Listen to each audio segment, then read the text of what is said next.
Hello, this is Rich and Tom from the 100 Club. The tournament is finally underway, with the first women's and men's matches now in the record books. We're going to give our reactions to what we've seen, what we think is coming up in the next few games as well. I'll also give some thoughts on maybe what the England test squad looks like and what it might do to the 100 squads in the coming weeks. And if you like this content, well, please give us a thumbs up, hit the subscribe button, and we hope you enjoy the video.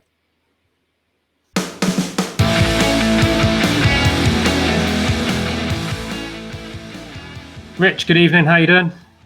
I'm very well, Tom. How are you? All right. I've enjoyed some cricket again for the second day in a row from the 100. Let's get straight into it, shall we? So what have you enjoyed? What's working for you in the format as you've seen it? So it's certainly been interesting and something to get used to in terms of the new layout, how it looks on the screen with these kind of sidebars and the way the score's presented. I was at the Oval on Wednesday night for the first game and then watched the men's game tonight. I think slightly chaotic video last night from there, but I enjoyed it. It got the atmosphere.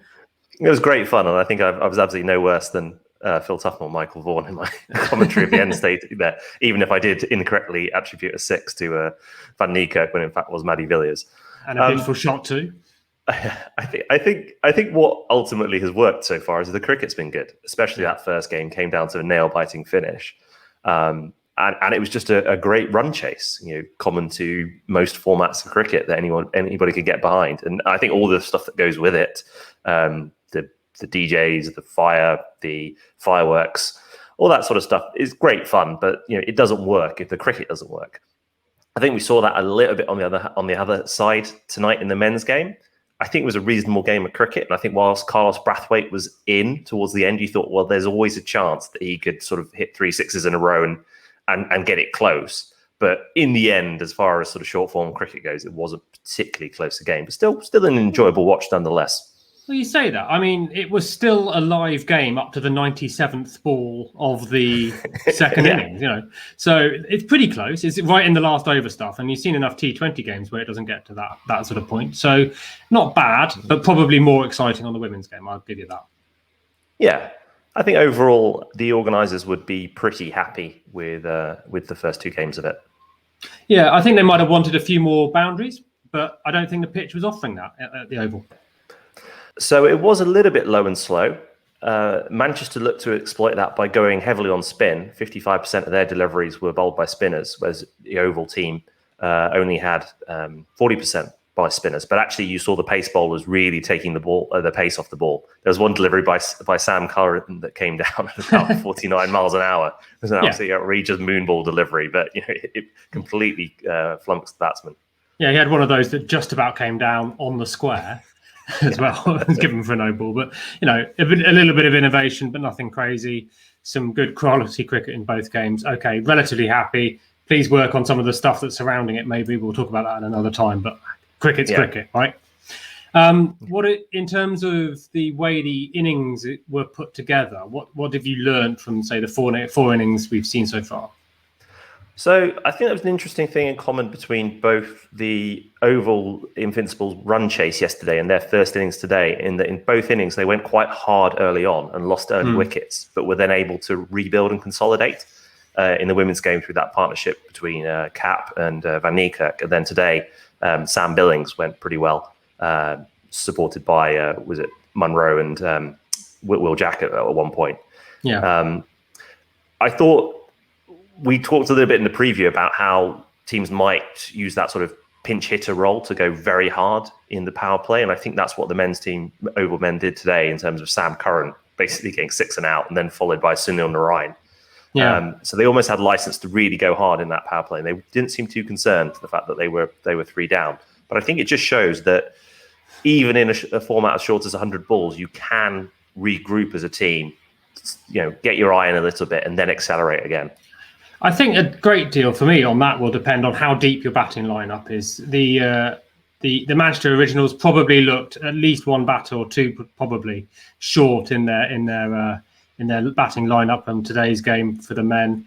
I didn't, putting the weight of responsibility on the young bowlers coming in at the end to try and sort of dig them out at that point was too late, because ultimately Joss Buttler had barely got a hit of the ball, and he's not a bad cricketer. It's not that he's not terrible cricketer because of one innings. He just didn't get it today. It's going to happen. And if you haven't got someone who can then follow it up in those circumstances, then you could get caught out. I agree. They did look light. They had the young debutant Calvin. Well, they were all debutants, but the inexperienced player Calvin Harrison coming in at number 7. And I agree when you compare that with the fact that Oval had sort of Tom Curran coming in at whatever it was, 8 or 8. Yeah. It was chalk and cheese in terms of the depth of the batting lineup. But the same with the Invincibles women's squad as well. Once Maddie Villiers bringing in the innings home, quite a long way down, absolutely bats up at force on some occasions, so doing the job alongside Van Niekerk. Yeah, I was going to move on to the third takeaway that I had, because you mentioned Josh Butler there, and I think Josh basically got frustrated tonight because it was 33 balls into the innings, and he'd only faced 8 of the Manchester Originals innings by that point. So they just weren't rotating the strike in the power play, which is one of the fundamentals of batting, really. Everyone talks about the boundary hitting, but you've got to be rotating the strike through and making sure that people are seeing strike and picking up the singles just to keep the scoreboard ticking over. And we actually saw that last night as well. Sorry, anything but a dot ball, right? Because you can hit out and get out, and maybe the next person picks it up. But if you're not doing anything there, then you really are chewing up that time, right? Yeah, and you will pick out the field every now and again in the power play, and there will be dot balls, but you also need to be looking to rotate. And we saw Lizelle Lee yesterday got Manchester off to a reasonable start. She hit 42. It came off 39 balls, but there's 4 fours in there. So, that's over half of her runs coming in boundaries. And then the rest of it means there's quite a few dots there. Now, how much of this is because we have players who don't necessarily have much experience batting together? So they don't necessarily have that understanding when it comes to running between the wickets. I'm not sure, but perhaps that indicates that the teams that gel the quickest, or the teams that can partner people together who are used to playing together, might sort of prosper early in the tournament. Well, you could say I'm drawing too much in that, but you've got Cap and Van Niekerk clearly married, playing last night. You've got the Curran brothers playing alongside each other today, doing very well together. There is something to be said for chemistry in any team, I would say. Yeah, I completely agree with that. Cap and Van Niekerk really, they knew what they were doing in that partnership. It was very well put together.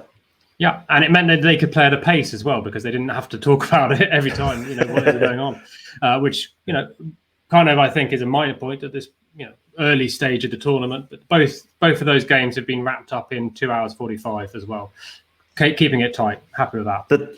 The pace has been noticeable. There has been a real sort of cadence to it that is unusual. I think it's novel to this tournament, actually, that kind of the pace that's been played at. I want to see a bit more of it, though, before I make judgment on that one. So I'll bring up a next one, which I think I'm going to pick out, which is actually the athleticism is really going to count in this game. And we've had some hot weather here in the UK. Hot for us. I know a lot of our viewers might disagree, but it's, you saw Carlos Brathwaite really sweating at the end of the innings. Is his athleticism to run all the fast runs there? Did Lizelle Lee have it? And most importantly, who's going to be able to do it in the field? Because I think the difference between the two winning sides we've seen so far has been the quality of the fielding they've displayed. Yeah, I completely agree with that. I think that fielding is pretty fundamental. It's almost table stakes, right, in the game. Yeah. I think Dan Weston told us that the difference between fielders is a few runs here and there, but I think it can be a major difference when it's a pivotal moment in the match. I think the standard of fielding in the women's game has come on so much in the last few years that you have to point a finger at the Manchester Originals and say, you had 3 big chances in that innings. Yeah. And it was experienced players too. It was Harmanpreet Kaur, Mignon Dupree, and Alex Hartley all putting down chances that more or less could have won the game for them. There was one sensational bit of fielding in the stumping by Ellie Threcold down the leg side of Eccleston. It's a few people suggesting that she might have taken it in front of the stumps, in which case it would have been a no ball, but less of that. But it does raise the idea. Cat walked. She did walk. That was the point, so wasn't it? Doesn't matter. Yeah. It raises the idea: is it worth having a specialist keeper because she didn't actually bat in the Originals innings? But I think you're right. It shows the athleticism is very important, but those catches are absolutely crucial. And I think when the standards are so high, you can't be affording to be putting people down 3 times. Yeah, and I mean, I thought maybe the Lammonby catch of Jason Roy could have been similar as well. I mean, it didn't turn out to be a winning catch, but a fantastic bit of the kind of thing that could win a game in this kind of format. And I guess then my sort of last feeling on the immediate reaction would be something on the lines of what the tactics have been so far. And I think I'd like to pick out actually just what the new laws are doing in the 100 in terms of how the bowlers are being utilised in particular. I think we're seeing more 10s than we were expecting.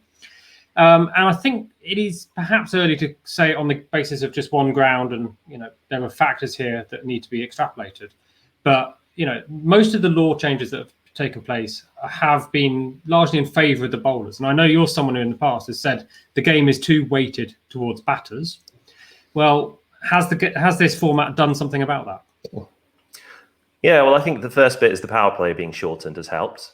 Yep. But then also this thing of the 5 versus 10, you're right, there's more 10s than we perhaps otherwise expected. Captains have used that to sort of sneak a few more balls in where they felt that a bowler's bowling well, or that a new batsman's come in and they can get a few more out of the way. I think it's an interesting way of doing it. And there's something that Tim Armills said in commentary earlier as well, in that he said that in a 5-ball set rather than an over, it feels like you can get out of it that much quicker, even though it's 1 ball less, which means that perhaps that's giving a bit more confidence to the bowlers that even if things are going really wrong, there's only 5 of them to deal with. Yeah, and I think we saw it in the last 20 balls of today's innings when Carlos Brathwaite was there. There was a reluctance almost to rotate the strike at that point. Well, I don't think you can get away with that as much in the 100 because, you're not going to have the 19th over turning into the 20th. There's not that opportunity to say, well, you just have a swipe at this, the last ball of the penultimate over because I'll take the last over and we'll get out of it. Actually, you just still need to keep going. Yeah. No, I think it's interesting. I think another tactical innovation that I kind of poo-pooed a little bit beforehand about the strategic timeout. I think I just said it was an ad break, but Sam Billings used it very wisely today. He held it up his sleeve and used it after 90 balls. So when it came down to the last 10 balls, a little bit of pressure, he could basically bring the team in, have a chat, bring the heart rates down a little bit. This is what we're going to do. Last 10 balls, you're bowling it. I think it was the Curran brothers, basically. And I think that was a really smart bit of captaincy to basically just calm the game down at that point. Personally, I'm not necessarily in favour of it yet. I like to see how people react under pressure. So I remain yet to be convinced on the power play thing, but we'll see. Okay, we're in a decent place in terms of cricket. I think there's probably some format stuff that we might come into in another video. I don't think the time is now, in terms of letting it bed in and where we might see some changes in the future. But what we do have is actually quite a lot of cricket over the next 3 days. So there are 10 games in the next 3 days, if I've counted it correctly. And I think we'll put our next video out Sunday, something like that. So we're tomorrow, Friday the 23rd, and I realise this could be just an hour away from when most people are watching this or something like that. Birmingham Phoenix versus London Spirit in the first doubleheader. Saturday 24th, then we're going to see Trent Rockets and Southern Brave in a combination, a doubleheader where the women are playing, I think, about 11 in the morning, then the men at 14:30 UK time. And then you've got the Northern Superchargers, Welsh Fire. Come on, the Welsh Fire, in their doubleheader. Finally, on Sunday the 25th, then you've got London Spirit, Oval Invincibles, followed by the Manchester Originals in their second game. And Birmingham Phoenix, of course, the Oval Invincibles would have had their second game as well at Lords, which is a game you're going to, right?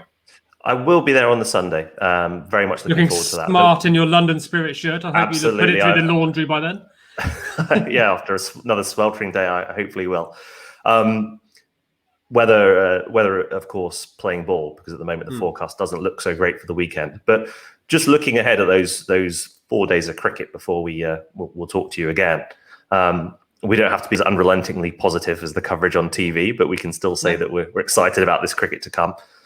People can still check out all our previews because we haven't seen the teams, most of the teams yet. So go and have a look at our preview videos if you want to see how the teams have lined up without sort of trumpeting our own stuff. I think we've been reasonably accurate so far in the 4 teams that have taken to the field. Yeah, so I think I'll tell you what I'm going to do, Tom. I'm going to pick out one thing from these games that I'm excited to see. Maybe you can do the same thing. So starting with the Phoenix versus the Spirit, I'm excited about seeing Izzy Wong bowl because we've heard quite a lot of it. She's been quite central in the coverage. She's been featured. She featured on Wednesday night as well. Yep. Genuine pace bowler. I was impressed by the pace of some of the bowlers yesterday, the likes of Kate Cross, Tash Farrant, who were described as more medium pacers. So I'll be really interesting to see how quick Izzy Wong looks when we see her playing tomorrow. And always for me, it's Moeen Ali tomorrow that I'll be looking forward to. I'm just a sucker for him. But he's the sort of person who thrives under high pressure, I say that. Sometimes he throws his wicket away. But what he does not shy away from is the pressure. He enjoys the big occasion, I think. And I think he's going to have fun, if nothing else. And that's something, it's always good for cricket, seeing Moeen Ali going well at his home ground with hopefully a huge crowd in there at Edgbaston. So that's good for me. So Saturday's stuff, what do you got? So the Trent Rockets at the Southern versus the Southern Brave at Trent Bridge. Earlier in the week, we were lucky enough to chat to Catherine Bryce and Stephen Mullaney from the Trent Rockets. People can say that the professionals have to toe the party line. They have to be positive about the 100. Speaking to those two players, it was obvious that they were excited about the 100 and they were really keen to get involved. So having had the opportunity to talk to them, I'm hoping that I think Catherine will be very prominent in the Trent Rockets team. Hopefully Stephen gets in and gets a start in that as well. So I'd be really, really excited to see how they go, having had a chat to them earlier in the week. And for me, I just want to see Trent Bridge's notoriously free scoring going on. So it might have been a little slower today and yesterday in terms of scoring rates against what some people were expecting. Although I'll note that you said 145 would be par, and 145 was exactly what the Oval Invincibles scored today in the men's game. But Trent Bridge, I think we're going to see some big scores. Yeah, I agree with that. I think it's going to be very, very free scoring. So I think that could be a fun one to watch. Okay, Superchargers fire. I'm going to steal your thunder here and say Tom Banton. I think we're yet to see a kind of somebody really get going with the bat. I think Billings had a decent bat today, but I'm talking somebody sort of raining sixes, and I think it could be a big stage for Tom Banton. So I want to see how he goes on Saturday evening in prime time. Yeah, there are plenty for him. I think that one's on BBC as well, off the top of my head. So that will get a big crowd, a big audience for that one. For me, I think that Northern Superchargers team looks pretty good, both men and women. So actually, I think I want to see someone like Jemima Rodrigues, see whether she can find some form, knock that Northern Superchargers team into a good place, or whether the Welsh Fire, which has got a lot of experienced heads in it, Sarah Taylor being the most obvious example, whether they can keep their cool under what could be a stormy condition. I think there's thunder and lightning potentially that day. Okay, yeah. London Spirit Oval Invincibles. So I'm going to look at the dugout for this one, and I'm going to be watching that shot blonde crop affair in Shane Warne, because I think he would have been watching very carefully tonight, Tom Moody's Oval Invincibles, paying attention to some of the tactical tweaks that Oval employed. And I think he'll be racking his brain alongside Owen Morgan over the next couple of days on how to combat that. So I'm interested to see what plans the Spirit come up with to combat that very kind of long batting lineup of the Oval Invincibles. Yeah, and I'm interested in seeing the Oval Invincibles again. I want to know how that team evolves from two good wins. I thought the women were particularly impressive. Can they carry it on at Lords? They're going to be on Owen Morgan's turf for the men's game in particular. And we know there's Shane Warne, Owen Morgan, big cricket badgers. Let's see what they do against a team that's going to be on a streak. Absolutely. And that leads us into the last game before we speak to you next, which will be the Sunday night games. Well, Sunday afternoon, Sunday night, Manchester Originals against Birmingham Phoenix, the Originals' first home game at Old Trafford. What are you looking out for in those two games, Tom? Well, it's almost the exact opposite of, I suppose, the Oval Invincibles. I want to see recovery from the Manchester Originals. I thought the women's team played really quite well. I have no doubt that they're going to come back fighting. That bowling attack of Cross, Hartley, and Eccleston, of course, is going to do good things in this tournament. So I would expect them potentially to have maybe a bit of a shock and knock over the Birmingham Phoenix that I know our recent guest, Palami Das, really fancied as a winning team. Maybe my Manchester Originals prediction, who are my pick in the women's game, come good. And for me, we're going to see her tomorrow as well. But I mentioned Izzy Wong. On the 25th, it's Shefali Verma show, especially against those sort of experienced England bowlers across Eccleston, Hartley. They took a bit of tap from the South Africans. If Verma's still in when they come on to bowl, she won't shy away from the challenge. So, it's going to be the Shefali Verma show on Sunday, I think. Looking forward to it. Okay, Rich, that's a good canter through. Quite a lot to look forward to. We're going to have a chat again on Sunday. If you are watching this and you're enjoying our content, actually, what I'd really love to know is what you'd like us to do. We are not fixed about how we present to you. If you like the live streams, let us know in the comments. If you want to see more of the pre-recorded stuff, more of the stat stuff, then we'll have a look at that. Rich is really good with his model. He'll try and answer questions in the comments. I know you're bothering him on that, but it's good fun for us all. So just keep the ideas coming, and we'll see what we can do within limitations. I don't think Joss Butler's quite ready to handle this pressure yet and come on the show. But what I did want to do, last thing there, Rich, is just have a look at the England squad, men's squad, that's been announced for the India Test Series. Indeed, and what that might do for the 100 in a whole. So we know that they're going to play at least the first 2 games of the 100. We don't quite know, though, certain factors. So are they going to be released if they're non-playing and in the squad, i.e., are they just going to sit on the bench, or are they going to be released back to the 100? What is going to happen between the games? I suspect that is, if you're in the playing squad, you're staying with the squad, but we don't know that for certain.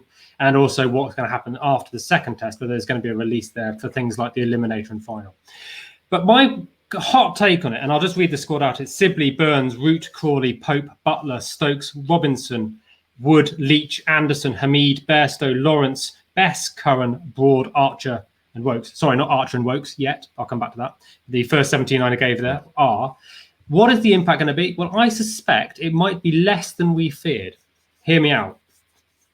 Go on. So, of those, go on then. Okay, of those, we have Leach, Bess, Anderson, Broad, Hamid, who are not in the tournament in any sense anyway. Yeah. Okay, so that's 5 out of 17. Yeah. Okay. You have in Sibley and Burns, players who I'm absolutely certain will open the batting for England. Burns didn't play tonight, did he? Burns didn't make the team. And I'm not sure Sibley will play. Neither of us think that they're necessarily going to make the squads. Is that a loss to the 100 if they're just carrying the drinks there? No. So 7, not really affecting. Okay. We've got Pope, potentially a loss for the Welsh Fire, but he's injured anyway at the moment. So I don't think he'd be playing in the first game or 2. No, I don't think so either. We've got, then those are a set of players who I think if they pick the strongest 11 that they might take, who might not be in that and therefore could be releasable if so desired. So Bairstow, I think maybe Lawrence and maybe Curran could be in that. Depends on how many spinners they want to take, that kind of thing. So the real losses are going to be the obvious ones. Frankly, Joe Root, we always knew England Test captain, going to be taken. Crawley, I expect to play. Butler, Stokes, big losses. And then you've got a couple of players in Robinson and Wood who I think will make the team, but because they're not Red Bull contracted, can be replaced by the losing teams in the 100. So 4 players, I think, are the big non-replaceable losses. I think we can deal with that. I think that makes sense. And then you were going to talk about the 2 players at the end there, Chris Wokes and Jofra Archer, who aren't in the squad. They're not in the squad. We know that they are struggling with injury. Wokes has got a bit of a heel injury. Jofra Archer still on his way back. Played some cricket last year. Both of them are going to play in the 100. I've absolutely no doubt about it. And so win for the 100. Let's see when they get called up, if they get called up.